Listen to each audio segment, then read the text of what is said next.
Marlene has had an outstanding high school and college basketball career. She grew up in the small town of Beaver in Pike County and is considered one of the finest scorers to ever play in Ohio. At Eastern High School, she became the all-time leading scorer for both boys and girls in Ohio with 3,514 points.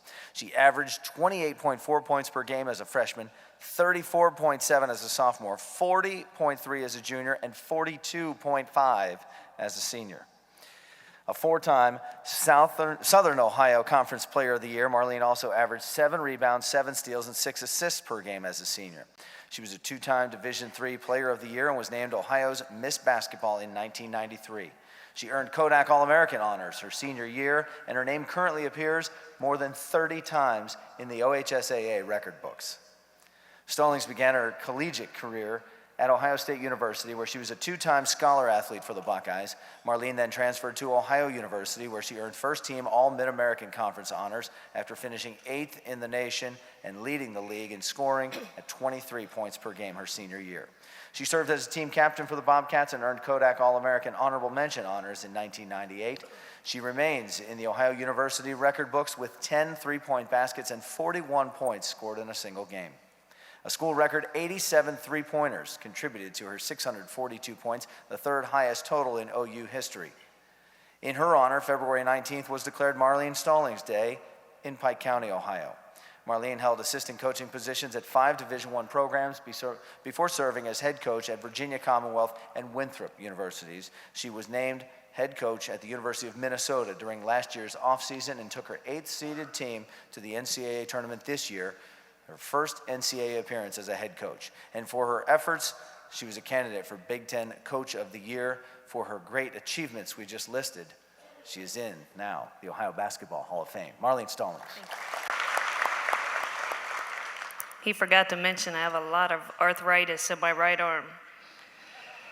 22 years ago, I played in a game right here in Columbus, Ohio. And in that game, I hit a 3-point shot that broke the all-time record for both boys and girls. And while I knew it was somewhat significant at the time, I had no idea I would be standing here 22 years later and the record would remain unbroken. So as I prepared for tonight, I thought about all of the sacrifices that I had made that led to this moment, and all of the many people who were involved and sacrificed with me along the way. So I feel the best way to give tribute to all of those folks is to share some of those experiences this evening. I would like to start with my dear sweet parents who are in attendance tonight and who will celebrate their 50th anniversary in June. To my dad, who taught me how to play the game of basketball when I was 5 years old. He constructed a hoop on the back of our barn with a dirt court, and he did something pretty masterful at the time. He welded the rim in which I shot on, and he welded it to be smaller than the size of a regulation rim, forcing me to shoot with greater accuracy at age 5. So Dad, I thank you. Without your love and support, I may have never even played the game of basketball. To my mom, who taught me that the smallest of details really do matter, and to value and appreciate all of those around you. I remember sitting at the kitchen table, sometimes for hours, and my mom making sure that I wrote handwritten thank you notes to every teacher, news reporter, anybody who had ever did or said something nice to me or given me something. So Mom, thank you. There's so much of that that guides me still today. To my brother Charles, who is in attendance, who was my hero growing up. He's 4 years older than me, and he challenged me with many, many one-on-one games. And I hope that you know that the toughness and competitive spirit that you taught me really led and guided me throughout my career. To my sister Brenda, who was never really big on playing basketball, but who was a diehard fan of mine. I hope that you know that your love and support really helped your little sister.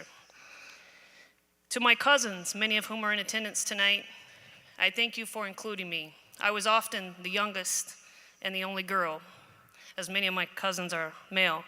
And they always included me and allowed me to play with the guys, and that really helped spearhead my career at a young age. To my AAU coach, Ron Tuck Connor, many people know Tuck. Tuck found me, and I literally mean he found me. This is the pre-internet era, and he was checking local papers from a neighboring town, and he was seeing scoring totals that didn't quite make sense to him. And so he called the editor of the newspaper to confirm if the numbers were accurate, and thank goodness he did. And so he showed up at one of our boys' high school district tournament games at the Convocation Center in Athens, and at halftime of the game, he found me in the concourse. And he asked me if I would like to play with his AAU team. And at the time, I didn't even know what AAU stood for. I'm coming from a town of about 500 people. And he convinced my parents to allow me to play. And what that did was allow me to play on a national scene and be recruited by college coaches from across the nation. So, Coach, I just want you to know that I'm thankful and grateful for you finding me. To my high school coach, Rebecca Pendle, who is here tonight, for handling all of the media and recruiting that came our way with such grace and professionalism. And Coach, thank you for being one of my biggest supporters and unknowingly influencing my ultimate career, which is to coach. And yes, dreams do really come true. To my teachers and administrators, many of whom are also in attendance tonight, you touched my life in so many ways. And coming from a small town, I think that's kind of unique oftentimes. I received a note 2 weeks ago from one of my high school teachers, and it said, "I feel so privileged to have been your teacher, and today call you friend," Mrs. Pendleton, who flew in from Tennessee. "However, I am the one who is privileged to have been taught by you, and some of the best and brightest of their time. I will learn and lean on your teachings for a lifetime." To the press in a 3-county-wide area, Ross, Pike, and Scioto County, I hope they know how much I appreciated them for embracing our team and my career. To the many fans who started out filling one half side of the bleachers in our school, and we left with crowds of over 2,000 attending games as my junior and senior year. I hope that those people know how much they influenced my career. The University of Minnesota contingent that flew in tonight, thank you for being here. And I would like to thank the committee for electing me to the Hall of Fame and for allowing me a place in history amongst the greatest talents in the basketball-rich state of Ohio. Congratulations to each of the inductees. And in closing, I would like to say I woke up this morning smiling, and as I looked above, I said thank you. This is truly an unbelievable moment in my life, and I accept this honor tonight as my final victory as a player. And for everyone who had a part in this special journey, I thank you for teaching me, loving me, and most importantly, inspiring me to make you proud. Thank you.